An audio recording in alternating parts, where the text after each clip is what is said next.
जय हिंद दोस्तों। एसकेज learning platform SLP में आपका एक बार फिर से स्वागत है। आज हम सेकंड सेशन में ये जो लीव रूल चल रहा है सीरीज़, इसके सेकंड सेशन में बात करने वाले हैं चैप्टर 2 की, जो है जनरल कंडीशंस।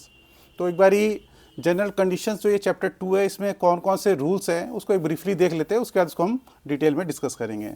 तो पहला जो रूल है इसके अंदर जनरल कंडीशंस चैप्टर के अंदर पहला है rule 7, right to leave.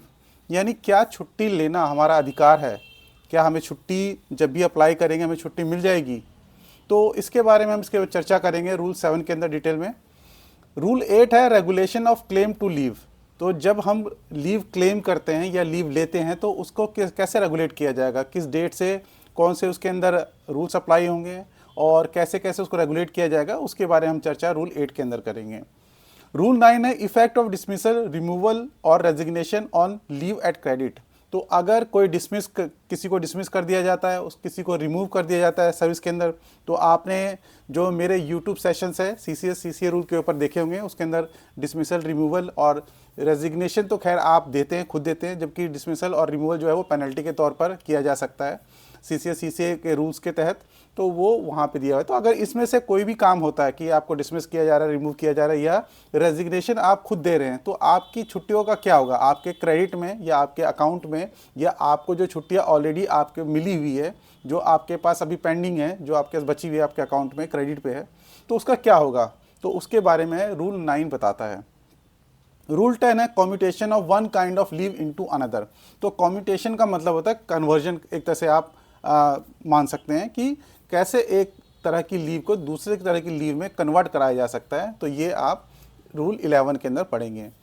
Rule 12 बताता है maximum amount of continuous leave. एक बारी एक ही स्ट्रेच के अंदर पूरे एक ही साथ आप कितने कंटिन्यूस लीव कितने टाइम तक के लिए ले सकते हैं, उसके बारे में रूल 12 के अंदर बताया गया है। और रूल 13 है एक्सेप्टेंस ऑफ सर्विस और एम्प्लॉयमेंट वाइल ऑन लीव। जब आप छुट्टी पे होते हैं तो किस तरीके से आप कोई एम्प्लॉयमेंट ले सकते हैं, नहीं ले सकते हैं, तो उसके बारे में रूल 13 के अंदर डिस्कस किया गया है। तो आज का जो ये सेशन है ये इन रूल्स के ऊपर फोकस करेगा। हम साथ के साथ इनके ऊपर कुछ जो गवर्नमेंट ऑफ इंडिया डिसीजन, जिसको शॉर्ट में हम जीआईडी बोलते हैं, उसको भी देख लेंगे जो रिलेवेंट है। और इसके आगे हम स्टार्ट करते हैं, चलिए। तो सबसे पहले जो रूल 7 है राइट टू लीव। तो ये बहुत ही डिबेटेड चीज़ है, हर मिनिस्ट्री में, ऑफिस में या ऑर्गेनाइजेशन के अंदर बात होती है क्या छुट्टी लेना हमारा अधिकार है।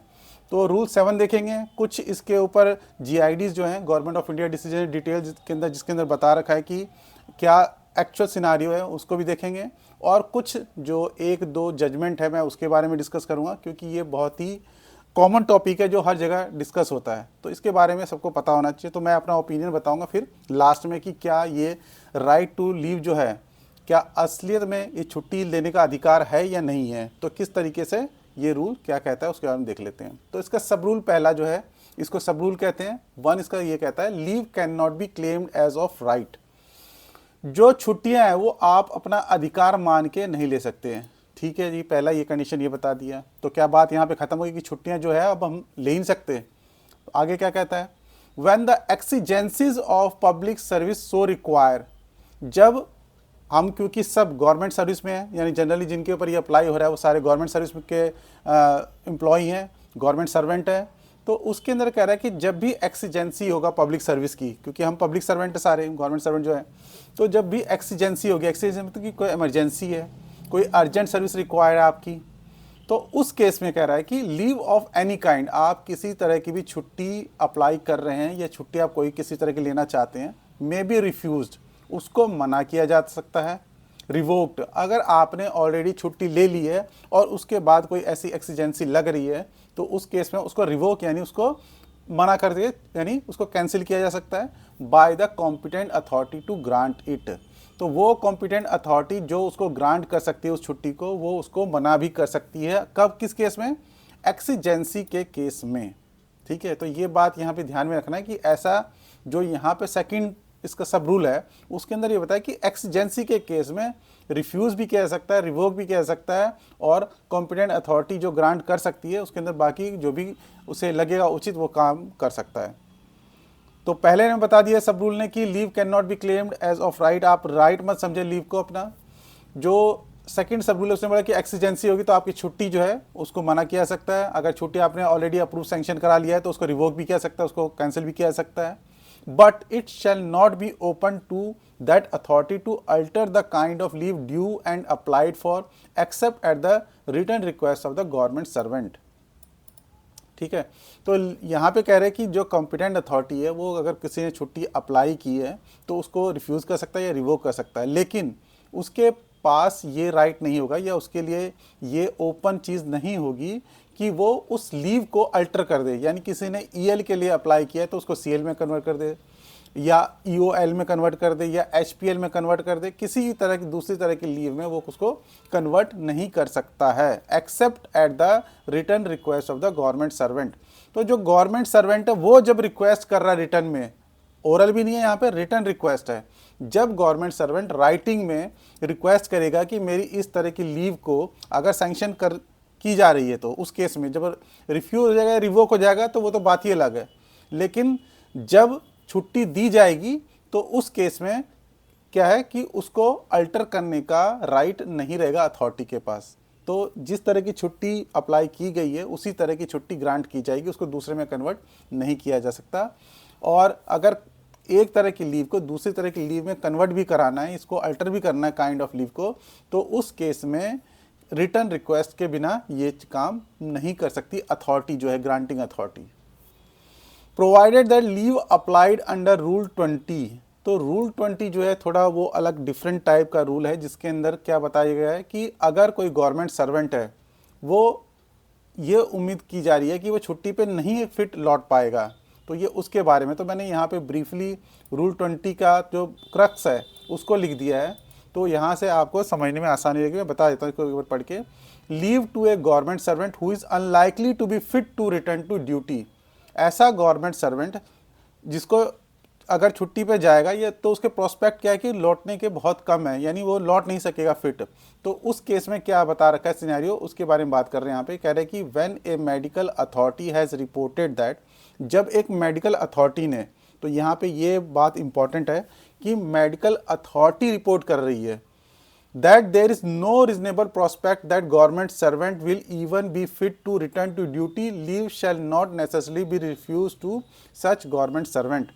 तो जब मेडिकल अथॉरिटी ने एग्जामिन किया गवर्नमेंट सर्वेंट को और उसके बाद अपनी रिपोर्ट में बोला कि ऐसी उम्मीद नहीं है कि गवर्नमेंट सर्वेंट जो है वो छुट्टी से फिट वापस लौट पाएगा, तो उस केस में छुट्टी देना ऑब्लिगेशन बन जाएगा, तो वहाँ पे देना ही पड़ेगा।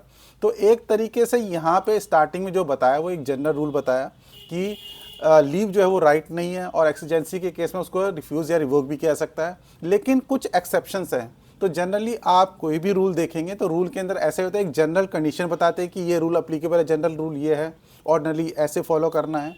उसके बाद उसके एक दो एक्सेप्शन जो होते हैं उसके बारे में डिस्कस किया होता है। तो ऐसे ही यहाँ पे पहले बताया जनरल रूल ये कि लीव आपका राइट नहीं है, एक्सीजेंसी केस में उसको रिफ्यूज़ या रिवोक किया जा सकता है, लेकिन रूल 20 के अंदर जहाँ पे ये उम्मीद ही नहीं है कि गवर्नमेंट सर्वेंट फिट लौट पाएगा अपनी ड्यूटी पे, तो वहाँ पे छुट्टी उसको मना नहीं की जाएगी।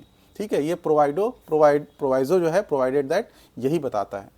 Provided that leave applied under rule 20 shall not be refused और revoked without reference to medical authority.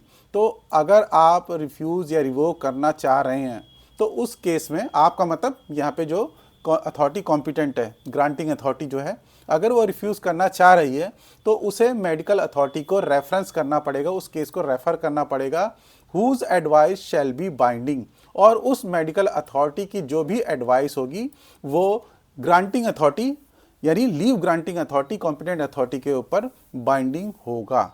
ठीक है, यानी उसके बेसिस पे उसे अपना डिसीजन देना है कि लीव एक्सेप्ट करनी है या रिफ्यूज़ या रिवोक करनी है। तो ये चीज़ जो है यहाँ पे है। ठीक है, तो मोटा मोटा जो रूल मेन कहता है वो यहाँ पे हमने समझ लिया कि लीव जो है वो राइट नहीं है और एक्सीजेंसी केस में उसको रिवोक किया सकता है। तो इसका मतलब कि फिर क्या कोई गवर्नमेंट सर्वेंट कभी लीव ले ही नहीं पाएगा? ठीक है, क्योंकि कई ऑफिसर इसी रूल का हवाला देकर, इसी रूल का रेफरेंस देकर कहते हैं कि नहीं, लीव जो है तुम्हारा राइट नहीं है, इसलिए तुम्हारी छुट्टी जो है अभी इस टाइम हम नहीं कर सकते। तो फिर बैलेंस कैसे बनाया जाएगा? तो उस बैलेंस को बनाने के लिए गवर्नमेंट ने जो है ये डिसीजंस अपने जारी किए। तो ये डिसीजंस क्या है? Government servant to be encourage to take leave regularly, ये आपका 2001 का ये गवर्नमेंट ऑफ इंडिया डिसीजन है। इसके अंदर बोला गया कि गवर्नमेंट सर्वेंट को इनकरेज करना है कि वो लीव रेगुलरली लें। तो ये दोनों कॉन्ट्राडिक्टरी लग रहे एक तरीके से कि भाई यहाँ तो कह रहे कि राइट नहीं है और यहाँ पे बोल रहे कि लीव ले, कैसे होगा। लोग जो इसको पढ़ के बता देंगे, यानी इस चीज़ को बता देंगे कि आपका राइट नहीं है, तो वो मना कर देंगे। तो इसी बात को, ताकि इसको ये ना समझे कि लीव राइट नहीं है इसका मतलब कि छुट्टी कभी लेनी ही नहीं है या देनी ही नहीं है ऑफिसर को, तो ऐसा ना समझा जाए। तो इसलिए GIDs एक तरह से क्लैरिफिकेशन देते हैं कि ऐसा नहीं है। द लीव सैंक्शनिंग अथॉरिटी में encourage government servant to take leave regularly preferably annually. तो वो कह रहा है कि रेगुलरली मतलब जैसे कि जैसे पॉसिबल हो, यानी अगर जब एक्सीजेंसी और वर्क अब दोनों को मिला के पढ़ें। देखिए, जो इंटरप्रिटेशन के अगर लीगल टर्म में बात कर रहे हैं तो उसे कहते हैं हार्मोनियस कंस्ट्रक्शन। हार्मोनियस कंस्ट्रक्शन का मतलब कि कोई दो रूल है, अगर कॉन्ट्राडिक्टरी लग रहे हैं तो उनको मिला के एक कॉमन प्लेटफॉर्म पे या कॉमन कंक्लूजन पे कैसे पहुंच सकते हैं। तो उसके बारे में यहाँ पे अगर दोनों को उसी रूल को अप्लाई करके हम बात करें तो हम ये कह सकते हैं कि लीव भाई हमारा राइट नहीं है। जब एक्सीजेंसी होगी हमें छुट्टी जो है नहीं मिल सकती, या उसे रिफ्यूज़ किया सकता है, रिवोक किया जा सकता है। लेकिन जनरल कंडीशंस के अंदर क्या करेगी, लीव सैंक्शनिंग अथॉरिटी जो है वो इनकरेज करेगी गवर्नमेंट सर्वेंट को कि वो छुट्टी ले रेगुलरली। रेगुलरली का मतलब कि फ्रीक्वेंटली, मतलब टाइम पीरियड कुछ मान लो महीने में, 2 महीने में, 3 महीने में, जैसे भी पॉसिबल हो। और इसमें प्रेफरली एनुअली बोला है कि एनुअली पॉसिबल है तो एनुअली लें। In cases where all applications for leave can not in the interest of public service be granted at the same time. अब मान लिया कि सेक्शन के अंदर या कहीं पे 2-3 जो ऑफिसर्स हैं या ऑफिशियल्स हैं उन्होंने एक साथ छुट्टी अप्लाई कर दी, तो तीनों को या 2 लोगों को भी पॉसिबल नहीं होता कभी कभार, क्योंकि स्टाफ का क्रंच रहता है और काम भी रहता है। तो उस वजह से तो वहाँ पे कह रहे हैं कि आप फेज मैनर डिवाइस करो। आप फेज मैनर यानी आज कोई गया हुआ छुट्टी पे, तो जब वो लौट आएगा उसके बाद दूसरे को भेजो। तो ये उन्होंने बोला the leave sanctioning authority should draw up phase programme for the grant of leave to the applicant by turns. यानी आप टर्न फिक्स कर दो कि भाई जिसका अगर बहुत ज़्यादा अर्जेंट है तो अभी भेज दिया जाता है उसको, फिर उसके बाद जब वो लौट आएगा तो दूसरा जो पर्सन है उसको भेजा जा सकता है। तो इस तरह से फेज मैनर में आप छुट्टियां दो, लेकिन छुट्टी लेने के लिए इनकरेज करो, ये गवर्नमेंट ऑफ इंडिया डिसीजन कहता है। With due regard to the principle initiated, तो इसमें यह भी कह रहा है कि लेकिन जो प्रिंसिपल भाई सेट किया गया है कि छुट्टी राइट ना समझा जाए और एक्सीजेंसी ऑफ वर्क है तो उस केस में जो है आप उस टाइम पे अलाउ नहीं करो। इन सब चीज़ों को देखते हुए वो कह रहा है कि आप लेकिन रेगुलरली जो है छुट्टियां लेने के लिए इनकरेज करो और छुट्टियां दी जाए उनको, ठीक है।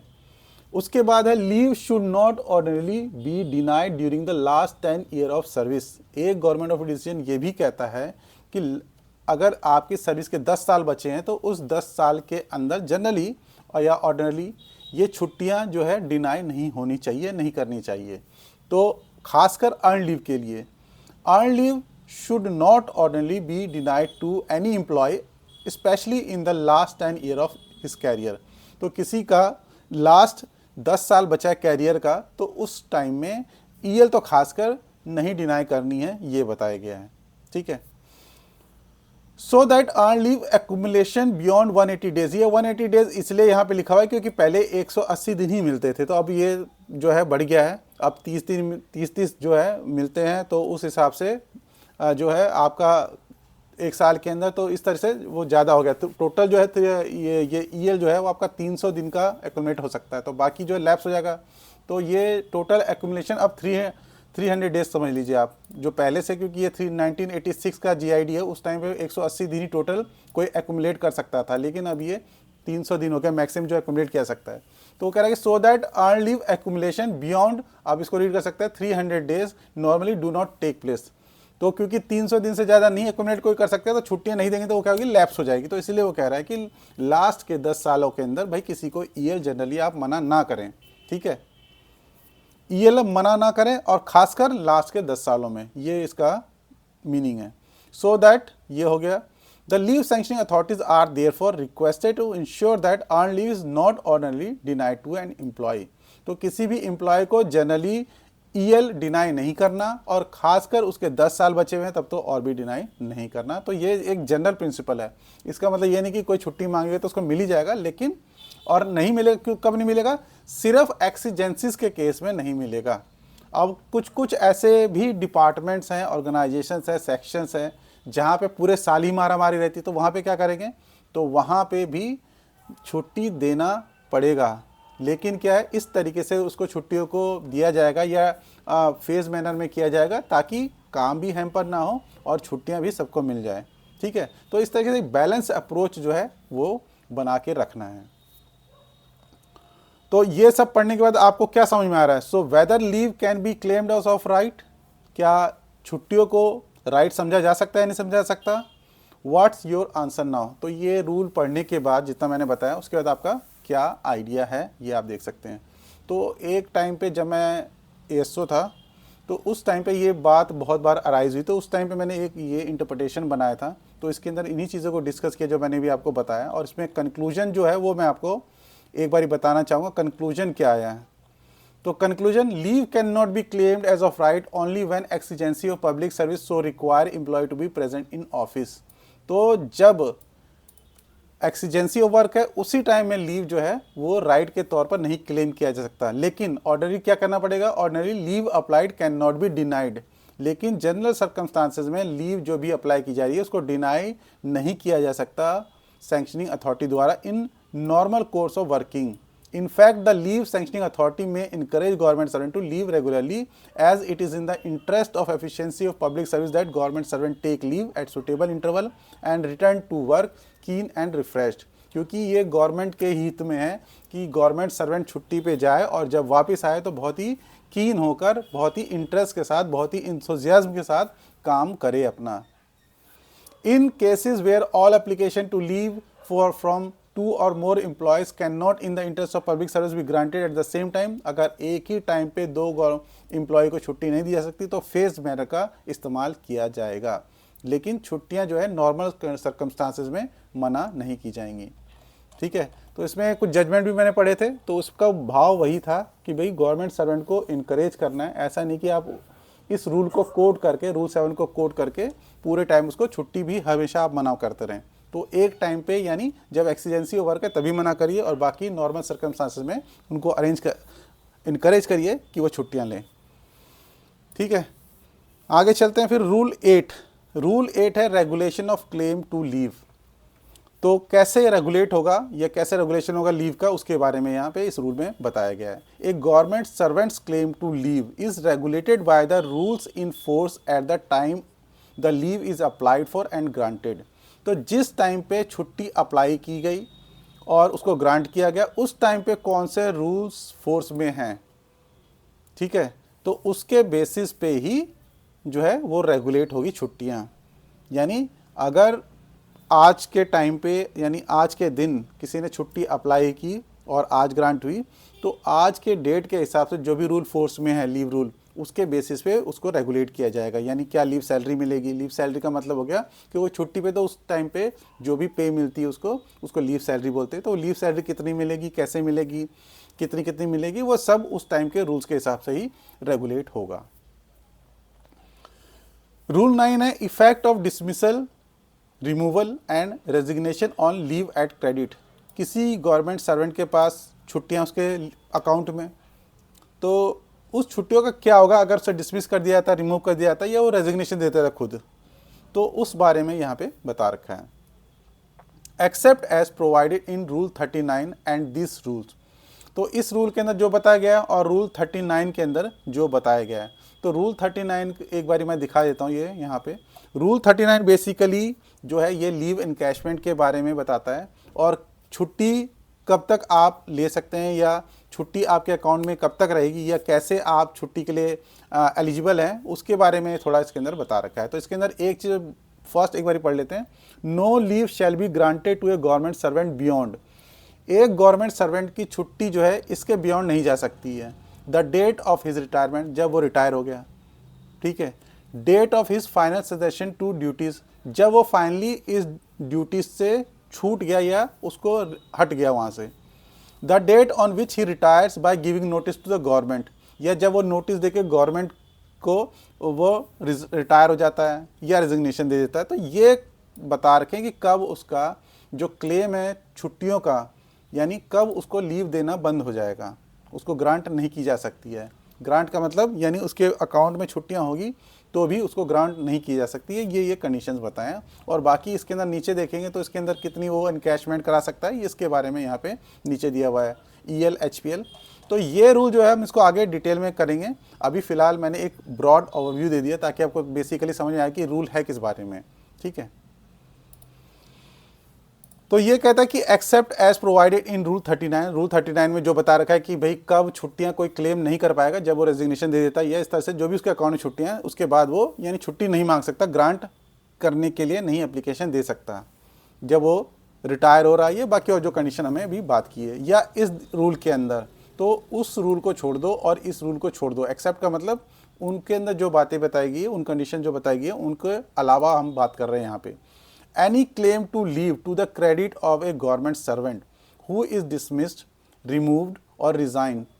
अब क्योंकि रूल 39 के अंदर ये बता रखा है कि कैसे जो बाकी हमारे अकाउंट में लीव बचे हैं उसको कैसे हम क्रेडिट ले सकते हैं, उसका यानी कैश इक्विवेलेंट कितना ले सकते हैं, कैसे कैसे ले सकते हैं, तो वो बता रखा है। तो वो उसकी बात यहाँ पे ये नहीं कर रहा है, वो कह रहा है कि कोई भी छुट्टी जो हमारे क्रेडिट में है, हमारे अकाउंट में है, सीजेस, वो क्या होगा, ख़त्म हो जाएगा from the date of such dismissal, removal or resignation. अगर कोई government servant who is dismissed, जिसको डिसमिस कर दिया गया, रिमूव्ड या रिमूव कर दिया गया, या हु रिजाइंस, या जो गवर्नमेंट सर्विस से रिज़ाइन दे देता है, सीजेस, वो क्या हो जाएगा, एनी क्लेम टू लीव, तो छुट्टी के लिए जो भी उसका क्लेम होगा, उस पर जो दावा होगा या उस पर जो भी राइट होगा, वो ख़त्म हो जाएगा उस रिमूवल से, डिसमिसल से या रेजिग्नेशन से।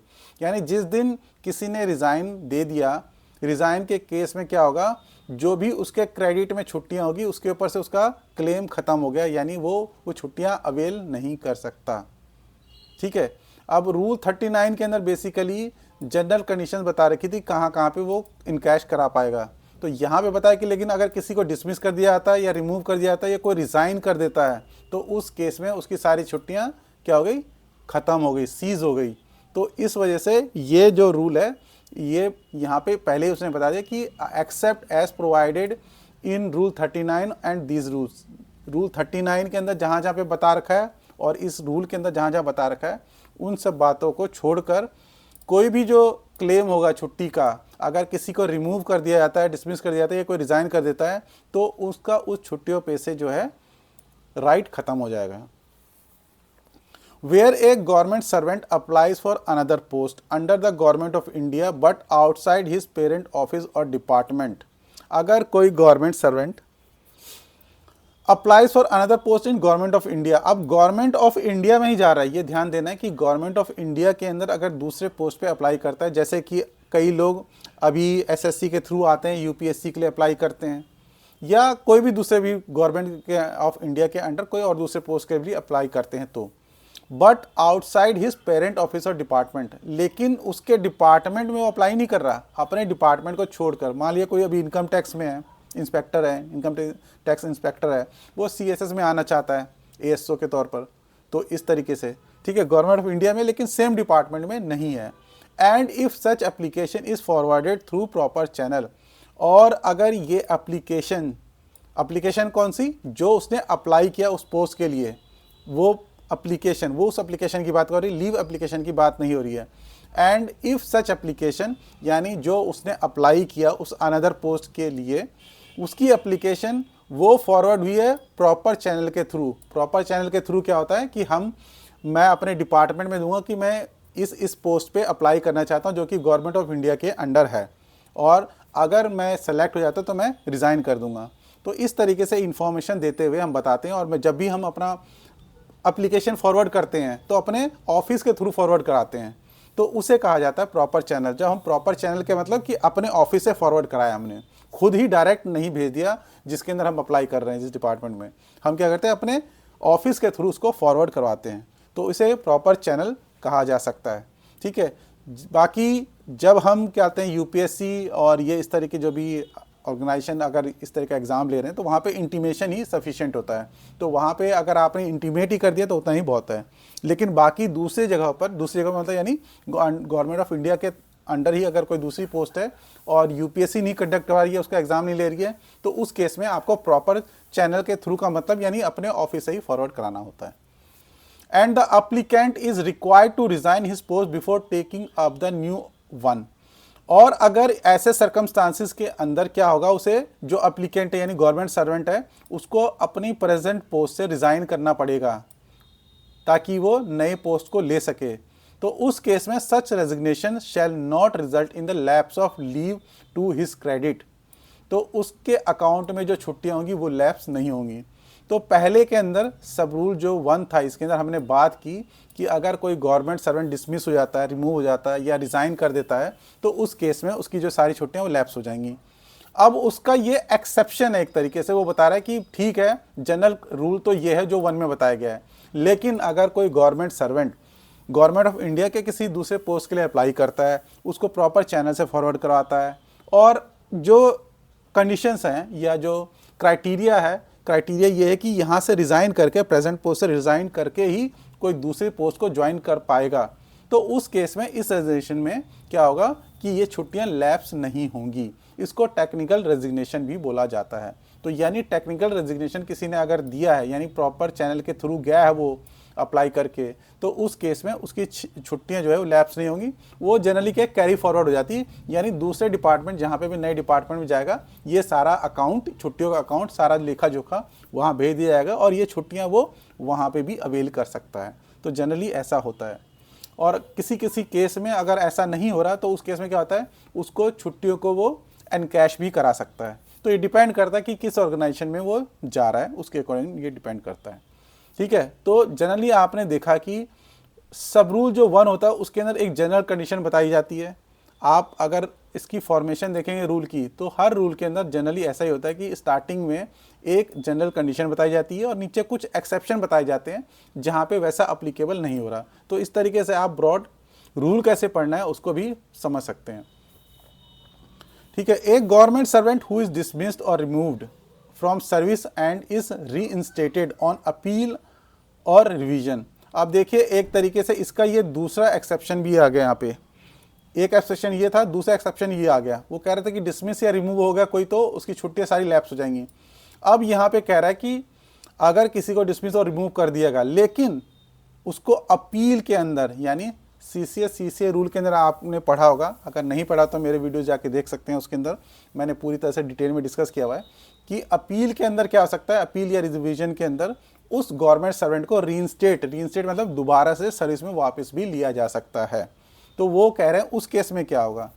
तो एक गवर्नमेंट सर्वेंट जिसको पहले डिसमिस कर दिया गया था, रिमूव कर दिया गया था सर्विस से, लेकिन जब उसने अपील की या रिवीजन की, ठीक है, तो अपील और रिवीजन के अंदर क्या डिसीजन दिया गया, जो कॉम्पिटेंट अथॉरिटी थी उसने बोला कि भाई इसको रीइंस्टेट करो, इसका जो डिसमिसल था या रिमूवल था वो गलत था। तो उस केस में वो गवर्नमेंट सर्वेंट क्या होगा, shall be entitled to count for leave his service prior to the dismissal or removal. तो रिमूवल और डिसमिसल से पहले जो भी उसके अकाउंट में छुट्टियां थी वो सारी छुट्टियों के लिए वो एंटाइटल्ड होगा, यानी वो सारी छुट्टियां ले सकता है या उसको इनकैश भी करा सकता है, जैसा भी सर्कमस्टांसेस होगा उसके अकॉर्डिंग वो करना चाहे तो। सब रूल 4 इसका कहता है, एक government servant who having retired on compensation or invalid pension or gratuity is re employed and allowed to count his past service for pension shall be entitled to count his former service towards leave. तो कह रहा है कि ऐसा government servant जो retire हुआ है compensation पे, अब कंपनसेशन पे रिटायरमेंट का मतलब होता है जनरली कोई गवर्नमेंट सर्वेंट है अभी किसी पोस्ट पे है, वो पोस्ट अबॉलिश हो गई, ठीक है, तो अगर वो पोस्ट अबॉलिश हो गई तो उसको कुछ कंपनसेटरी पेंशन दी जा सकती है, ठीक है। और दूसरा यह इनवैलिड पेंशन की बात कर रहा है। इनवैलिड पेंशन तब दिया जाता है, इनवैलिड पेंशन उस केस में दिया जाता है जहाँ पे कोई गवर्नमेंट सर्वेंट है, उसकी सर्विस में कुछ ऐसी कंडीशन हो गई अपनी इन्फर्मिटी की वजह से, इन्फर्मिटी मतलब उसकी बॉडली कुछ प्रॉब्लम हो गई जिसकी वजह से अब वो सर्विस नहीं कर पाएगा, तो उस केस में इनवैलिड पेंशन दिया जाता है। और ग्रेजुटी, ग्रेजुटी का मतलब यहाँ पे कई जो गवर्नमेंट सर्वेंट है उनको सिर्फ सर्विस ग्रेजुटी देके ही रिटायर होना पड़ता है या दिया जाता है, सिर्फ सर्विस ग्रेजुटी दी जाती है। तो इन सारे केसेस की बात कर रहा है कि अगर ये इस तरीके के गवर्नमेंट सर्वेंट री एम्प्लॉयड हो रहे हैं यानी दोबारा से वो गवर्नमेंट की सर्विस में आ रहे हैं, and allowed to count his past service for pension, और ऐसे गवर्नमेंट सर्वेंट को अलाउ किया गया कि भाई वो उसकी जो पास्ट सर्विस है, यानी जो उन्होंने गवर्नमेंट में काम किया अपना कंपनसेटरी रिटायरमेंट लेने से पहले या इनवैलिड रिटायरमेंट होने से पहले, तो वो सारी सर्विस अगर काउंट कर की जा रही है पेंशन के लिए, तो उनकी shall be entitle to count his former service for leave. तो वो जो सर्विस थी वो लीव के लिए भी काउंट होगी, यानी एक तरीके से वो छुट्टियां जो पहले उन्होंने एक्यूमुलेट की है उनके अकाउंट में होगी, वो कैरी फॉरवर्ड हो जाएगी। ठीक है, तो इसके अंदर एक बारी मैं जो पेंशन के बारे में बात हो रही थी उसका एक बारी ब्रीफ बता भी देता हूँ, ताकि आप देखने से, देखिए याद करने की चीज़ को दो तरीके होते हैं, दो तरीके इन द सेंस कि आप उसको देखो भी उसको पढ़ो भी। देखने से आधा याद होता है, पढ़ने से आधा याद होता है। अगर दोनों चीज़ करेंगे, आप देखेंगे भी और पढ़ेंगे भी, तो आपको वो यानी डबल इम्पैक्ट उसका पड़ेगा और ज़्यादा याद रहेगा। तो एक बार इसका मैं डेफिनेशन बता देता हूँ यहाँ पे। इनवैलिड पेंशन को कैसे डिफाइन किया गया? इनवैलिड पेंशन में be granted if A government servant applies for retirement from the service on account of any bodily और मेंटल इन्फर्मिटी। यानी अगर कोई सर्विस के दौरान उसका कोई ऐसा बॉडली इन्फर्मिटी हो गया, इन्फर्मिटी मतलब यानी कि इनकैपेबल हो गया, या मेंटली ऐसे इनकैपेबल हो गया कि which permanently incapacitated him from the service, यानी जिसकी वजह से वो अब नौकरी नहीं कर पाएगा जिस भी सर्विस पे है, डेजिग्नेशन पे है, पोस्ट पे वो। The request for invalid pension has to be supported by medical report. तो उस केस में एक मेडिकल रिपोर्ट के द्वारा वो रिक्वेस्ट कर सकता है कि मुझे इनवैलिड पेंशन दिया जाए। और कंपनसेशन पेंशन जैसे मैं बता दिया कि कोई अगर परमानेंट पोस्ट थी किसी गवर्नमेंट सर्वेंट की और उसको एबॉलिश कर दिया गया, तो या तो वो सिमिलर नेचर का कोई जॉब क्लेम कर सकता है, और नहीं तो वो क्लेम कर सकता है कि भाई मुझे कंपनसेशन पेंशन दिया जाए जो उसने सर्विस रेंडर की है, जो सर्विस अपनी गवर्नमेंट को दी है जितने सालों तक, उसके बेसिस पे वो कंपनसेशन पेंशन मांग सकता है या क्लेम कर सकता है। तो ये ब्रॉडली जो है दो चीज़ें हैं। ठीक है, तो ये मैंने एक नोट लिख दिया ताकि आपको नोट्स जब आप मेरे पढ़ते हैं तो उसके अंदर आपको ध्यान भी रहे कि जो रूल 1 है जनरल रूल है, और रूल 9 का 2, 3 और 4 जो हमने डिस्कस किया एक तरीके से इसका एक्सेप्शन है। तो जनरल रूल तो वही माना जाएगा जो फर्स्ट था, और बाकी ये 2, 3 जो है कहीं कहीं पे, जैसे कि अगर कोई इनवैलिड पेंशन ले रहा है, कंपनसेटरी पेंशन ले रहा है, तो उनकी और एम्प्लॉय हो रहा है तो पास सर्विस काउंट हो जाती है। अगर पेंशन के लिए तो पास सर्विस लीव के लिए भी काउंट होगी। तो इस तरीके से ये सारे एक्सेप्शंस हैं। ये टेक्निकल रेजिग्नेशन वाला पॉइंट मैंने ऑलरेडी क्लेरिफाई कर दिया आपको कि इसको टेक्निकल रेजिग्नेशन ही बोले जाता है। ये जो कंडीशन है ये टेक्निकल रेजिग्नेशन की ही है कि वो प्रॉपर चैनल के थ्रू अप्लाई कर रहा है और उसकी कंडीशन है सर्विस, नई सर्विस कंडीशन है कि नई सर्विस की कि उसे रिज़ाइन करना पड़ेगा। तो उस केस में उसके सारे जो लीव होता है वो कैरी फॉरवर्ड हो जाएगा नए ऑर्गेनाइजेशन के अंदर। ठीक है, चलिए रूल 10 देख लेते हैं। रूल 10 है commutation of one kind of leave into another. तो क्या एक तरह की छुट्टी को दूसरे तरह की छुट्टी में कन्वर्ट कराया जा सकता है? कम्यूटेशन का मतलब यहाँ पे एक जनरल हम यही बात कर सकते हैं। तो पहला क्या कहता है, फर्स्ट सब रूल 1 क्या कहता है? At the request of A government servant, यानी ये कैसे हो सकता है? गवर्नमेंट सर्वेंट के रिक्वेस्ट पे ही हो सकता है। The authority which granted him leave, जिस अथॉरिटी ने उसे लीव दी, तो वो लीव कौन देने वाली अथॉरिटी थी? जो कॉम्पिटेंट अथॉरिटी है या एम्पावर्ड अथॉरिटी है। Which granted him leave may commute it retrospectively. Retrospective मतलब कि बैक डेट से, यानी कहने का मतलब जिस टाइम पे उसने छुट्टियां ली उसी डेट से उसको जो है रेट्रोस्पेक्टिवली कम्यूट कर सकता है। Into leave of different kind which was due and admissible to him at the time the leave was granted. किसी ने, आज है 25 तारीख, 25 तारीख किसी ने 10 तारीख को लीव अप्लाई किया था 10 दिन के लिए। तो उस 10 तारीख को जो 10 दिन के लिए उसने लीव अप्लाई किया, मान लिया कि उसने ईएल अप्लाई किया, लेकिन बाद में वो कहता है कि मुझे ईएल नहीं चाहिए, मुझे एचपीएल दे दो। ठीक है, जनरली ऐसा होगा नहीं क्योंकि ईएल में तो भाई सैलरी मिलती है, एचपीएल में क्या हाफ सैलरी मिलती है, तो कोई ऐसा क्लेम नहीं करेगा। लेकिन फॉर एग्जाम्पल एक हाइपोथेटिकल सिचुएशन हम उसमें डिस्कस कर लेते हैं। अगर उसने उस टाइम पे 10 तारीख को ईएल 10 दिन की ईएल मांगी थी, आज वो कहता है, रिटर्न रिक्वेस्ट देता है कि मुझे जो वो ईएल है उसको एचपीएल में कन्वर्ट कर दो। तो जिस अथॉरिटी ने वो ईएल सैंक्शन की थी उसी अथॉरिटी के पास रिटर्न रिक्वेस्ट देनी पड़ेगी और वही अथॉरिटी देखेगा क्या 10 तारीख को जब उसने अप्लाई किया था ईएल के लिए उसके अकाउंट में एचपीएल था कि नहीं था। अगर एचपीएल होगा ही नहीं उस 10 तारीख को तो वो अप्लाई नहीं कर पाएगा और वो कन्वर्ट भी नहीं हो पाएगा, या कम्यूट भी नहीं हो पाएगा। तो जिस डेट पे वो छुट्टी कह रहा है कि इसको कम्यूट कर दो, तो उस डेट पे जिसमें कम्यूट करना है जिस छुट्टी में, तो वो एचपीएल या उस डेट पे वो छुट्टी होनी भी चाहिए जिसमें कम्यूट कराना चाह रहा है।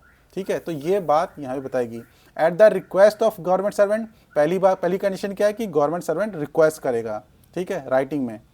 The authority which granted him leave, दूसरी बात कौन अथॉरिटी करेगी उसको कम्यूट, जिस अथॉरिटी ने उस लीव को ग्रांट किया।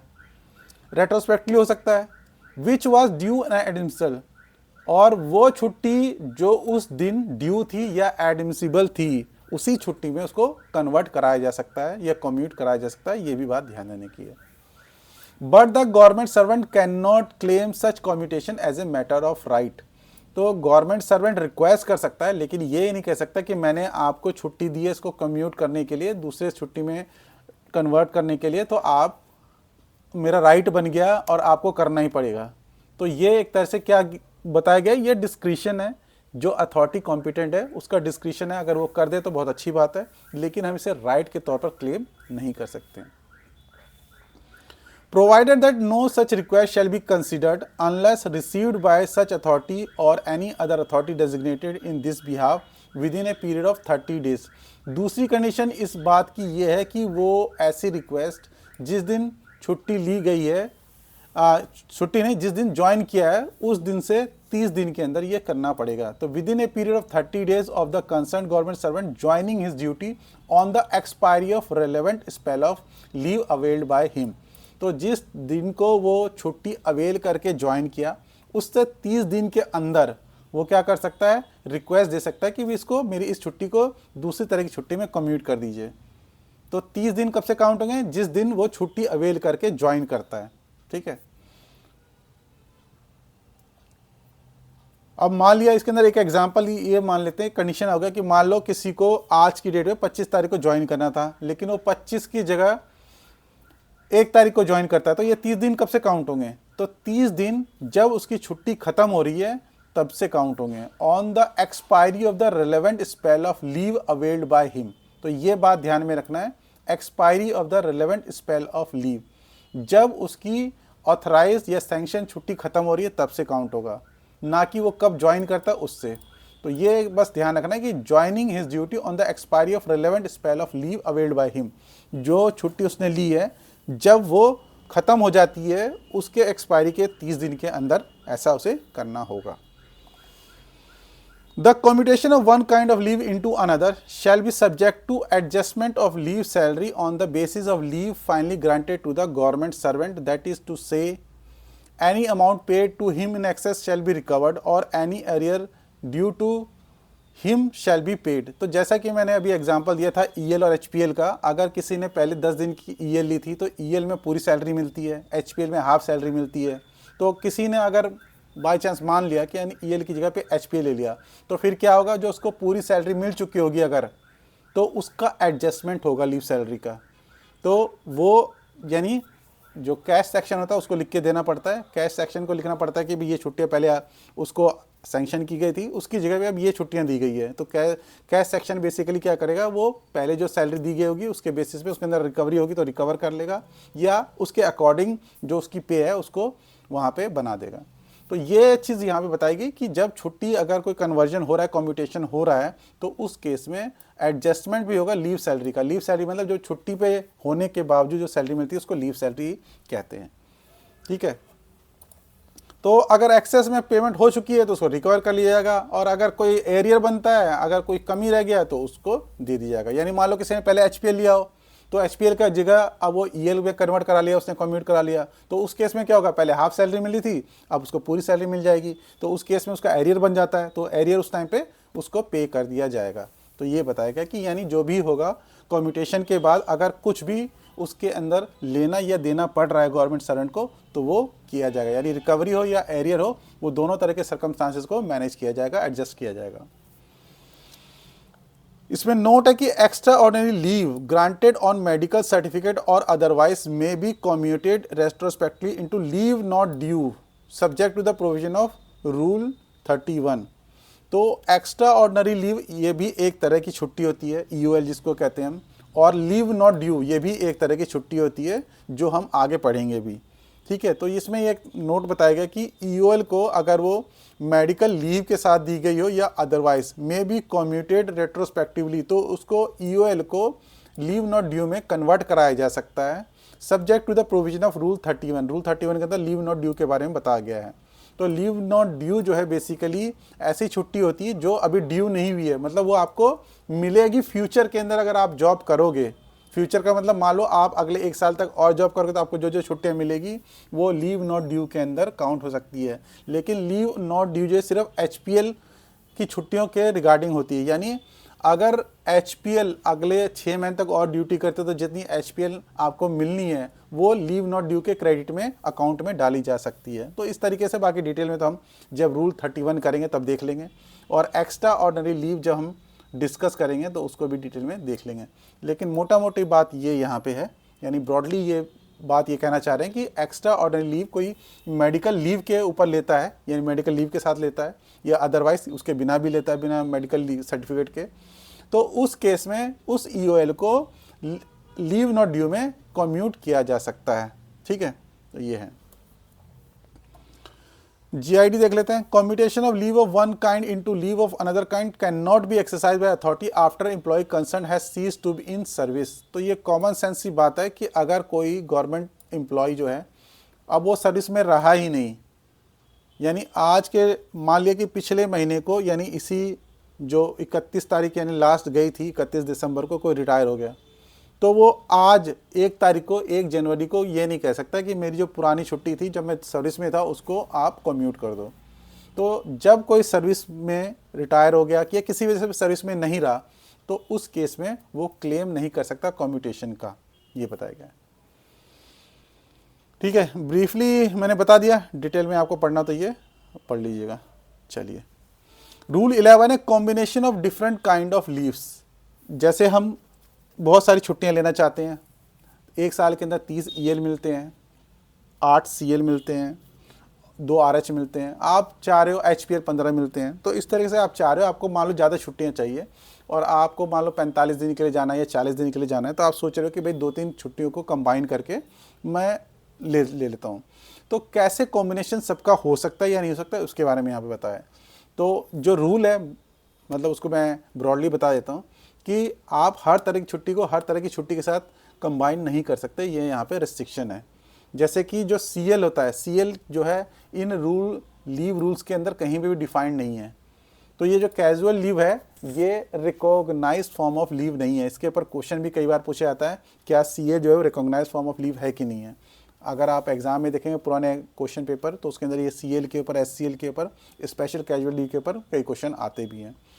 तो ये यहाँ पे जो रेस्ट्रिक्शन ये है कि जो लीव जो है यहाँ पे डिफाइंड है, तो any kind of leave under these rules. तो इन रूल्स के अंदर कौन कौन से लीव डिफाइंड है आपका, इसके अंदर ईएल है, एचपीएल है, लीव नॉट ड्यू है, ईओएल है, एक्स्ट्राऑर्डिनरी लीव।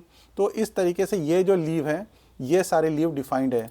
और सीएल जो कैजुअल लीव है ये कहीं पे भी डिफाइंड नहीं है, वो एक रिकॉग्नाइज्ड फॉर्म ऑफ लीव नहीं है इन रूल्स के तहत। तो except as otherwise provided in this rules, जैसा कि इस रूल के अंदर बताया गया है, any kind of leave under this rules. तो कोई भी तरह के जो लीव्स हैं, any kind of leave under this rules, in rules के तहत, ये चीज़ ध्यान रखना है कि इन रूल्स के अंदर जो लीव बताए गए सिर्फ उनकी बात कर रहा है वो, और सीएल जो है यहाँ पे कहीं पे भी डिफाइन नहीं किया है, तो सीएल इसके अंदर आता ही नहीं है। May B granted in combination with, ठीक है, उसको क्या है इस रूल के तहत जितने भी तरह के लीव है उनको कॉम्बिनेशन में दिया जा सकता है, विद और इन कंटिन्यूएशन विद ऑफ, या किसी कंटिन्यूएशन में दिया जाता है any other kind of leave.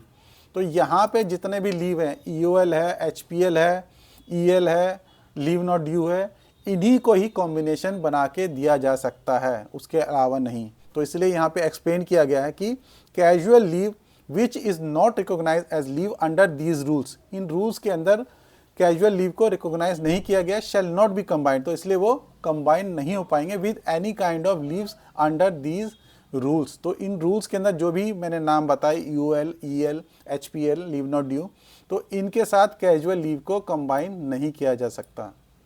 ठीक है, GID government of India decision देख लेते हैं। Casual leave in combination with special casual leave, casual leave को क्या स्पेशल कैजुअल लीव के साथ कंबाइन किया जा सकता है। ब्रॉडली मैं बता देता हूँ कि कैजुअल लीव होता क्या है। कैजुअल लीव, अगर मान लो आपको आधे दिन की, एक दिन की छुट्टी चाहिए और कोई अर्जेंसी आ गई, तो उस केस में ये कैजुअल लीव ली जाती है। और स्पेशल कैजुअल लीव क्या होती है, मान लो आपका कोई ऐसा स्पेशल अर्जेंसी है, जैसे कि किसी लेडी का ऑपरेशन हो रहा है, और बहुत सारे सर्कमस्टांसेस बता रखे हैं। कोई अगर स्पोर्ट्स मीट होती है, एक्टिविटी होती है जो नेशनल इंटरनेशनल लेवल की, तो उसमें भी दिया जाता है। और भी कई सर्कमस्टांसेस हैं, उसके बारे में हम चर्चा करेंगे किसी वीडियो में। तो इस तरह के सर्कमस्टांसेस के अंदर CL और SPL को कंबाइन किया जा सकता है, नहीं जा सकता, ये देखने की बात है, ये बताने की यहाँ पे ये बता रहे हैं। It is open to the competent authority to grant CL in combination of SCL। तो स्पेशल कैजुअल लीव के साथ CL को कंबाइन किया जा सकता है, but in case where it is permissible to grant regular leave in combination of SCL, CL should not be granted in combination with both SCL and regular leave. लेकिन अगर SCL के साथ regular leave grant की जा रही है या किया जा सकता है, ये परमिसिबल है, तो उस केस में स्पेशल कैजुअल लीव के साथ सिर्फ रेगुलर लीव ही दी जाएगी। ठीक है, तो रेगुलर लीव मतलब आपका EL, HPL, EOL, leave not due, ये आप रेगुलर लीव माने। ठीक है, तो ये सब जो है स्पेशल कैजुअल लीव साहब के साथ अगर देने का परमिशन है, परमिट है ये, तो यही दिया जाएगा। CL को स्पेशल कैजुअल लीव के साथ नहीं दिया जाएगा। Combining a half day CL as an exception to general rule, ये एक्सेप्शन है। जनरली क्या है, आपका जो CL है वो किसी भी रूल के साथ, रेगुलर रूल के साथ कंबाइन नहीं होता।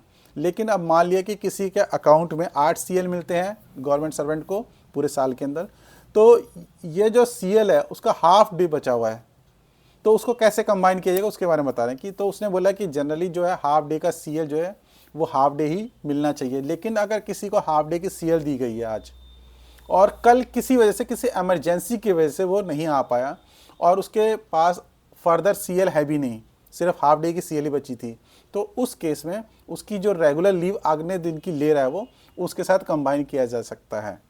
तो हमने ऊपर देखा था कि CL को किसी भी दूसरी तरह की लीव के साथ कंबाइन नहीं किया जा सकता। लेकिन ये कह रहा है कि अगर किसी की हाफ CL बच गई और किसी इमरजेंसी की वजह से वो नेक्स्ट डे नहीं आ पाया, इमरजेंसी यहाँ पे केस है, नॉर्मल केस में नहीं है। जब पता है हमें कि अगले दिन वो छुट्टी मांग रही है, वो नहीं आएगा, उसे पता है खुद भी वो नहीं आ पाएगा, तो उस केस में वो कंबाइन नहीं हो पाएगा रेगुलर लीव के साथ। लेकिन अगर किसी इमरजेंसी की वजह से वो नहीं आ पाया, जैसे कि यहाँ पे बता रखा है अनएक्सपेक्टेड इलनेस, बीमार हो गया, सम अदर कंपेलिंग ग्राउंड्स, कोई दूसरी बात हो गई, तो उस केस में, और वो कंस्टेंट की वजह से, उस कंडीशन की वजह से अगर नहीं आ पा रहा है, तो एज ए एक्सेप्शन के तौर पर अगले दिन को कोई दूसरी रेगुलर लीव दी जा सकती है।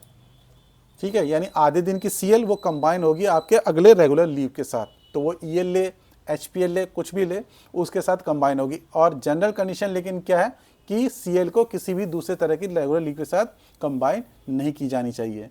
तो उसका एक्सेप्शन है एक तरीके से ये, तो इसलिए यहाँ पे मैंने लिख भी दिया था कि ये एक्सेप्शन टू जनरल रूल है कि अगर किसी की हाफ CL बच गई है तो वो तब कब कंबाइन कर सकता है, जब कोई ऐसी इमरजेंसी सिचुएशन आ गई जहाँ पे वो अगले दिन नहीं आ पाया। ठीक है, रूल 12 कहता है maximum amount of continuous leave, maximum कितने दिन की कंटिन्यूस लीव ली जा सकती है। तो ये क्वेश्चन बहुत बारी पूछा जाता है एग्ज़ाम के अंदर, हर एग्ज़ाम में जनरली ये पूछा जाता है। तो मैक्सिमम, और इसके मिलता जुलता क्वेश्चन ये जो आता है वो भी मैं बता देता हूँ कि मैक्सिमम EL कितनी ली जा सकती है, मैक्सिमम HPL कितनी ली जा सकती है, मैक्सिमम लीव नॉट ड्यू कितनी ली जा सकती है। तो इन सब को आप कहीं पे नोट करके रख लें कि मैक्सिमम कंटिन्यूस लीव कितनी ली जा सकती है, मतलब किसी भी तरह की लीव। तो no government servant shall be granted leave of any kind for a continuous period of exceeding 5 years, यानी 5 साल से ज़्यादा की लीव किसी भी गवर्नमेंट सर्वेंट को कंटिन्यूसली नहीं दी जा सकती है। यानी 5 साल तक ही कोई मैक्सिमम छुट्टी ले सकता है, चाहे अप्रूव्ड मतलब परमिशन के साथ या विदाउट परमिशन, जैसे भी किसी भी तरह की छुट्टी 5 साल से ज़्यादा की नहीं हो सकती है। तो अब मान लिया कि कोई 5 साल तक की जैसे ज़्यादा छुट्टी नहीं ले सकता, 5 साल के बाद भी वो नहीं आ रहा, तो फिर क्या होगा, तो उस केस में डीम रेजिग्नेशन मान लिया जाता है कि भाई उसने रिज़ाइन कर लिया, हमने ये मानना है। तो unless the president in view of the exceptional circumstances of the case otherwise determine, तो या तो प्रेसिडेंट ये डिसाइड करते हैं या डिटरमाइन करते हैं कि एक्सेप्शनल सर्कमस्टांसेस थे उस केस की वजह से। और प्रेसिडेंट का मतलब कौन है? तो प्रेसिडेंट का मतलब होता है उस डिपार्टमेंट में जो भी मिनिस्टर हैं, ठीक है, क्योंकि प्रेसिडेंट खुद जो है ये चीज़ को एक्सरसाइज नहीं करते। प्रेसिडेंट का एक तरीके से डेलीगेटेड पावर मिनिस्टर के पास होता है, तो यानी मिनिस्टर की अप्रूवल लेनी पड़ेगी और वहाँ पे ये जस्टिफाई करना पड़ेगा कि एक्सेप्शनल सर्कमस्टांसेस थे। एक government servant who remains absent from duty for a continuous period of exceeding 5 years other than on foreign service with or without leave shall deem to be resigned from the government service। ठीक है, एक government servant का मान लिया जाएगा कि उसने retirement ले लिया या उसने रेजिग्नेशन दे दिया है, deem to have resign, retirement नहीं रिजाइन बोला जाएगा, रेजिग्नेशन बोला जाएगा, कि उसे मान लिया कि उसने रिजाइन कर दिया है। ठीक है, कब? जब वो कंटिन्यूस 5 साल से ज़्यादा छुट्टी पे रह रहा है, चाहे उसने अप्रूव कराई हो नहीं अप्रूव कराई हो, विद और विदाउट लीव, मतलब छुट्टी पे वो लीव लेके गया या बिना लीव लेके गया। 5 साल की लीव तो किसी के पास नहीं हो सकती, तो वो लीव के साथ गया बिना लीव के गया, उस केस में ये मान लिया है कि उसने डीम्ड रेजिग्नेशन दे दिया है। डीम्ड का मतलब मान लिया जाएगा। और unless the president in view of the exceptional circumstances otherwise determine, और जब तक प्रेसिडेंट, यानी अगर मान लो किसी का केस ऐसा है कि कोई गवर्नमेंट सर्वेंट 5 साल से ज़्यादा नहीं आ रहा, हमने डीम्ड रेजिग्नेशन मान लिया, ठीक है, लेकिन उसकी कुछ कंडीशंस है जिसको फॉलो करना पड़ेगा, वो फॉलो कर लेंगे। लेकिन अगर ये कंडीशन फॉलो कर दिया, उसने आपको एक्सप्लेनेशन दे भी दिया, तो उस केस में हमें अप्रूवल लेनी पड़ेगी, क्योंकि डीम्ड रेजिग्नेशन मान लिया गया 5 साल बाद क्यों रिज़ाइन कर दिया उसने, तो प्रेसिडेंट के पास तक यानी एमओएस तक के पास या मिनिस्टर के पास तक ये केस जाएगा, जहाँ पे हमें जस्टिफाई करना पड़ेगा या बताना पड़ेगा कि भाई ये डीम रेजिग्नेशन का केस है और रेजिग्नेशन मान लिया जाएगा, लेकिन क्या है ये एक्सेप्शनल सर्कमस्टांस है, उसकी वजह से आप फर्दर इसको अलाउ करो सर्विस में रहने के लिए। तो ये कंडीशन जो है मेरी इंटरप्रिटेशन के अकॉर्डिंग ये कहता है कि अगर कोई गवर्नमेंट सर्वेंट 5 साल से ज़्यादा छुट्टी पे है तो उसका रेजिग्नेशन हो गया है, जब तक कि प्रेसिडेंट उसके अंदर अदरवाइज डिटरमाइन नहीं करते हैं। ठीक है, उसकी सर्कमस्टांसेस को एग्जामिन करते हुए या उसको देखते हुए, इन view of the exceptional circumstances of the case. और इसमें कंडीशन लेकिन क्या है कि हमें रीजनेबल अपॉर्चुनिटी देनी होगी उसको, provided that a reasonable opportunity to explain the reasons for such absence shall be given to the government servant before provision of sub rule 2 are invoked. यानी अगर मान लिया कि उसके अंदर पर्सन आ जाता है, वो गवर्नमेंट सर्वेंट आ जाता है, रीजनेबली आपको जस्टिफाई कर देता है कि इस वजह से मैं नहीं 5 साल तक या 5 साल से ज़्यादा तक छुट्टी पे रहा और मैं नहीं आ पाया सर्विस के अंदर। अगर वो जस्टिफाई कर देता है, उसके सर्कमस्टांसेस ऐसे हो गए, कभी कभार एक एग्जांपल जो मेरे माइंड में आ रहा है कि मान लो कोई गवर्नमेंट सर्वेंट था, उसका एक्सीडेंट हुआ और 5 साल से ज़्यादा तक वो कोमा में रहा, या उसकी याददाश्त चली गई और उसे नहीं कुछ याद रहा, कोई भी हो सकता है इस तरह से हाइपोथेटिकल सिचुएशन, उस केस की वजह से वो नहीं आ पाए, तो उसका जो रीज़न होगा जस्टिफाइड होगा। तो उस केस में हम क्या करेंगे, पहले इस रूल को इन्वोक करने से पहले कि डीम रेजिग्नेशन को इन्वोक करने से पहले हम उसका रीजनेबल अगर अपॉर्चुनिटी हमें लगती है तो उस केस में तो मामला ख़त्म हो जाएगा, लेकिन वो रीजनेबली जस्टिफाई नहीं कर पाता, तो उस केस में क्या होगा, ये डीम रेजिग्नेशन का केस बन जाएगा। और उस केस में अगर वो दोबारा आके कहता है कि मुझे सर्विस में ले लो, तो फिर वो प्रेसिडेंट की अप्रूवल लेके ही जस्टिफाई करके ही वो सर्विस में लिया जा सकता है। Provided that this rule shall not apply to a case where leave is applied on medical certificate in connection with disability. लेकिन अगर किसी ने डिसेबिलिटी के बेसिस पे ये 5 साल से ज़्यादा की छुट्टी ली है, तो उस केस में ये रूल अप्लाई नहीं होता। यानी अगर किसी की डिसेबिलिटी हो गई है और उसने मेडिकल सर्टिफिकेट भी दिया है, तो उस केस में ये रूल जो है अप्लाई नहीं होता, तो उसकी तो बात ही ख़त्म होगी वहाँ पे। तो जेन्युइन केस है ये, क्योंकि डिसेबिलिटी जो है किसी गवर्नमेंट सर्वेंट की है और वो मेडिकल सर्टिफिकेट भी दे रहा है, तो इस केस में उसको अप्लाई करने का कोई रिलेवेंस रह नहीं जाता। ठीक है, तो ये बेसिकली यहाँ पे आपका maximum amount of continuous leave कितना हो सकता है उसके बारे में यहाँ पे बताया गया। रूल 13 है एक्सेप्टेंस ऑफ सर्विस और एम्प्लॉयमेंट वाइल ऑन लीव। तो क्या जब कोई छुट्टी पे है, कोई सर्विस या एम्प्लॉयमेंट ले सकता है किसी दूसरे जगह पे, या एक्सेप्ट कर सकता है क्या कोई सर्विस या एम्प्लॉयमेंट कोई छुट्टी पे है क्या, कोई दूसरे तरह का काम कर सकता है क्या, मोटा मोटा यानी जनरल भाषा में ये बोल सकते हैं हम। क्योंकि छुट्टी पे लेंगे तो आप ऑफिस तो जा नहीं रहे, ठीक है, आप काम ऑर्गेनाइजेशन में नहीं जा रहे, तो क्या उस टाइम पे आप कोई दूसरा काम कर सकते हैं।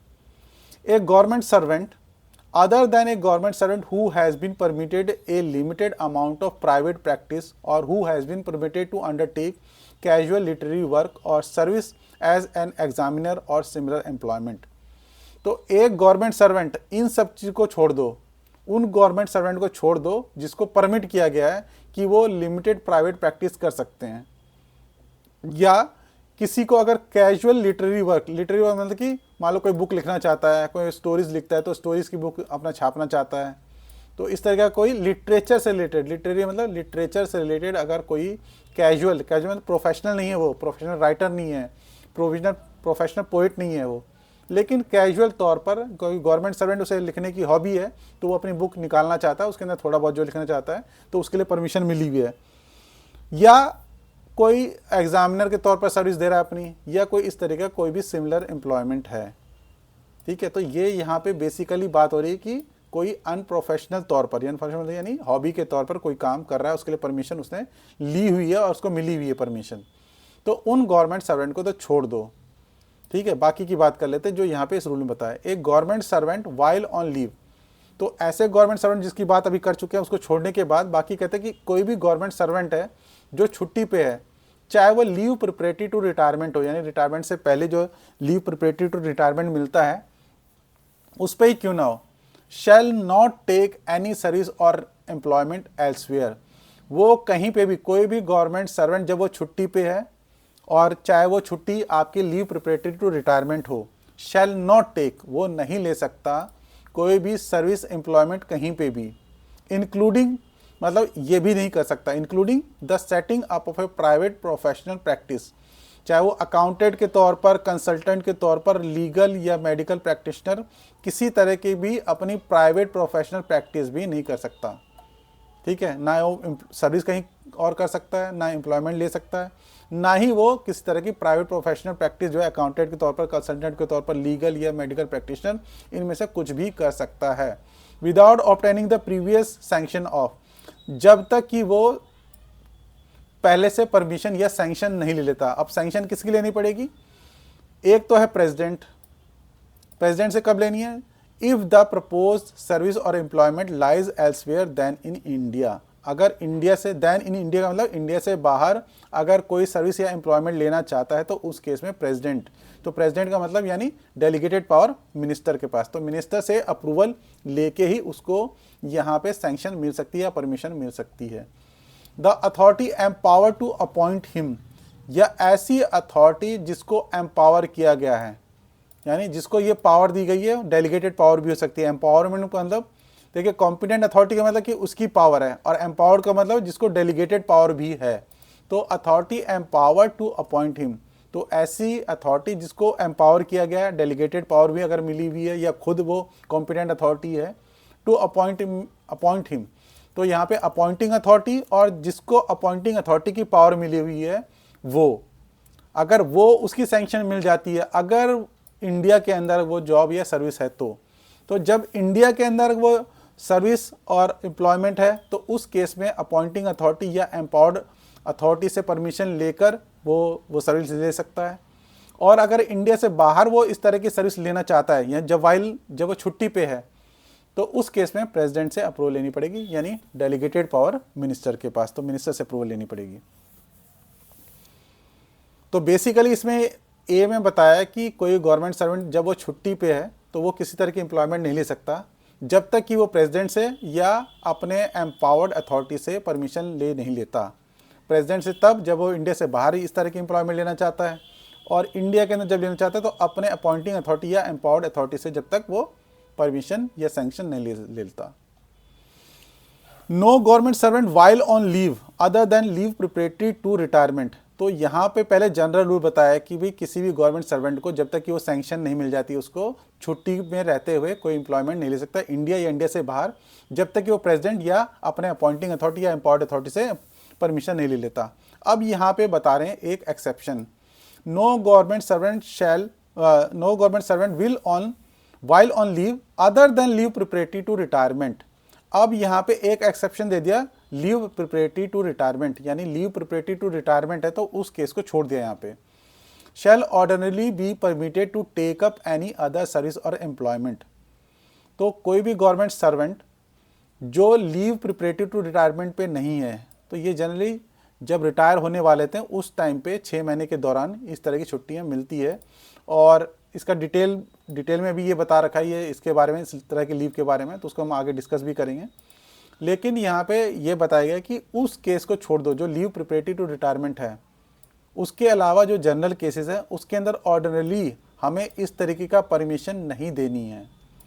तो यहाँ पे पहले बताया कि भी अगर आप कोई भी जब छुट्टी पे हो तो आप कोई एम्प्लॉयमेंट लेना चाहते हो उस छुट्टी के दौरान, तो आपको प्रेसिडेंट या अपॉइंटिंग अथॉरिटी से परमिशन लेनी पड़ेगी। फिर वो बताया कि ये परमिशन मिल किसको सकती है। अब वो कह रहे हैं कि भाई लीव प्रिपरेटरी टू रिटायरमेंट जो है उनके अलावा की बात पहले हम कर लेते हैं। तो उनके बारे में क्या बताया, बोला कि उनको तो छुट्टी नहीं देनी है। ऑर्डिनरी मतलब उनको ऑर्डिनरी केसेस में shall be permitted, no government servant while on leave shall ordinarily be permitted to take up any other service or retirement. तो इन ये जनरल प्रिंसिपल तो ये है कि लीव प्रिपरेटरी टू रिटायरमेंट को छोड़कर किसी भी गवर्नमेंट सर्वेंट को अगर वो छुट्टी पे तो उसको किसी भी तरीके की परमिशन ऑर्डिनरी नहीं देनी है। If the grant of such permission is considered desirable in any exceptional case, लेकिन अगर किसी एक्सेप्शनल केस के अंदर, ऑर्डिनरी तो आपको नहीं देनी है, लेकिन किसी एक्सेप्शनल केस में किसी गवर्नमेंट सर्वेंट को जब वो छुट्टी पे है उसको इस तरह की परमिशन देने की जरूरत लग रही है, डिजायरेबल है कि आप डिजायर कर रहे हो कि भाई ऐसा देना चाहिए, तो क्या होगा, the government servant may have his service transferred temporarily from his parent office to office in which he is permitted to take up service और एम्प्लॉयमेंट। तो उस गवर्नमेंट सर्वेंट की जो सर्विसेज हैं टेम्पररीली जिस डिपार्टमेंट में वो सर्विस या एम्प्लॉयमेंट लेना चाहता है अपनी छुट्टी के दौरान, उसमें ट्रांसफ़र कर दी जाएगी। तो यानी अपने पेरेंट डिपार्टमेंट में रहते हुए वो छुट्टी के दौरान दूसरे डिपार्टमेंट की सर्विस नहीं कर सकता या उसमें एम्प्लॉयमेंट नहीं कर सकता, उसकी सर्विस को टेम्पररी दूसरे डिपार्टमेंट में ट्रांसफ़र करना पड़ेगा। या और इसके अलावा क्या हो सकता है, may be required to resign his appointment. तो या तो फिर जो पेरेंट उसका डिपार्टमेंट है वहाँ से वो रिज़ाइन करे before taking up any other service और एम्प्लॉयमेंट। तो दूसरे सर्विस और एम्प्लॉयमेंट को लेने से पहले वो ये काम करना पड़ेगा। एक government servant while on leave preparatory to retirement. अब यहाँ पे देखिए, यहाँ पे बात की थी उसने गवर्नमेंट सर्वेंट की जो लीव प्रिपरेटरी टू रिटायरमेंट के अलावा की, कि जो लीव प्रिपरेटरी टू रिटायरमेंट पे है उनके अलावा किसी भी दूसरे भी हैं उनको तो ऑर्डिनरी देना ही नहीं है। अब यहाँ पे वो उनकी बात कर रहा है जो लीव प्रिपरेटरी टू रिटायरमेंट है, तो उनके साथ क्या ट्रीटमेंट करना है, उनके साथ कैसे अप्लाई करना है इस रूल को, उसके बारे में बता रहा है। A government servant while on leave preparatory to retirement shall not be permitted to take up private employment. तो जो लीव प्रिपरेटरी टू रिटायरमेंट है, यानी कुछ 6 महीने के दौरान ही वो रिटायर होने वाले, उनको लीव प्रिपरेटरी टू रिटायरमेंट मिल गई, तो वो प्राइवेट एम्प्लॉयमेंट नहीं ले सकते हैं। तो उनके लिए रिस्ट्रिक्शन क्या है कि वो प्राइवेट एम्प्लॉयमेंट नहीं ले पाएंगे, लेकिन he may be however be permitted to take up employment with public sector undertaking. लेकिन वो कहाँ एम्प्लॉयमेंट ले सकते हैं उसके बारे में बता रहे हैं। तो वो ले सकते हैं पब्लिक सेक्टर PSU है या कोई ऐसी बॉडी, इसको लोकल बॉडी कहे गए हैं, जो रूल 38(2)A में डिफाइंड है। तो मैंने इसके यहाँ पे लिख दिया है, यहाँ पे रूल 38(2)A के अंदर। तो यहाँ पे जिस ऑर्गेनाइजेशन की बात हो रही है वो क्या है, वो ऐसे ऑर्गेनाइजेशन है जो लोकल अथॉरिटी हो। लोकल अथॉरिटी में जैसे MCD हो गया, कोई कॉरपोरेशन हो, कोई कंपनी हो, ऐसी कंपनी जो होली और सब्सटेंशियली ओन्ड बाय और कंट्रोल्ड बाय गवर्नमेंट है। यानी ऐसी लोकल अथॉरिटी, कॉरपोरेशन या कंपनी जिसको गवर्नमेंट कंट्रोल कर रही है या उसका पूरा फाइनेंशियल जो है, सब्सटेंशियल का मतलब यानी ऑलमोस्ट ये मान के चलो कि गवर्नमेंट के फंड से ही वो चल रहा है। तो ऐसी कोई भी बॉडी या ऑर्गेनाइजेशन, उसके बारे में यहाँ पे बात हो रही है। तो ऐसे ऑर्गेनाइजेशन में वो गवर्नमेंट सर्वेंट जो है एम्प्लॉयमेंट ले सकता है। प्राइवेट एम्प्लॉयमेंट तो नहीं ले सकता, वो कर सकता, लेकिन वो इस तरह के ऑर्गेनाइजेशन जहाँ पे गवर्नमेंट का कंट्रोल है, गवर्नमेंट से वो सब्सटेंशियली फाइनेंस्ड है, तो उस ऐसे ऑर्गेनाइजेशन में वो गवर्नमेंट सर्वेंट जो लीव प्रिपरेटरी टू रिटायरमेंट पे गया हुआ है, वो वहाँ पे एम्प्लॉयमेंट ले सकता है। तो he may however be permitted, उसको परमिशन दी जा सकती है to take up employment with, किसके साथ एम्प्लॉयमेंट, पब्लिक सेक्टर्स के साथ या लोकल बॉडी जो मैंने भी बताया है, जैसे कि रूल 38 के अंदर बताया गया है। And in that event also, और उस इवेंट में भी leave salary payable for leave preparatory to retirement shall be same as admissible under rule 40। तो रूल 40 के अंदर बता रखा है कि लीव प्रिपरेटरी टू रिटायरमेंट में कितनी कितनी सैलरी, लीव सैलरी मिलेगी। तो ये उसको हम बाद में डिटेल में आगे देख लेंगे, ठीक है। तो लीव सैलरी का बेसिकली वही है, तरीका बता रखा है वहाँ पे, किस तरह की छुट्टी होगी, उस बेसिस पे कितना कितना लीव सैलरी मिलेगी, वो 40 में आ गया जगह।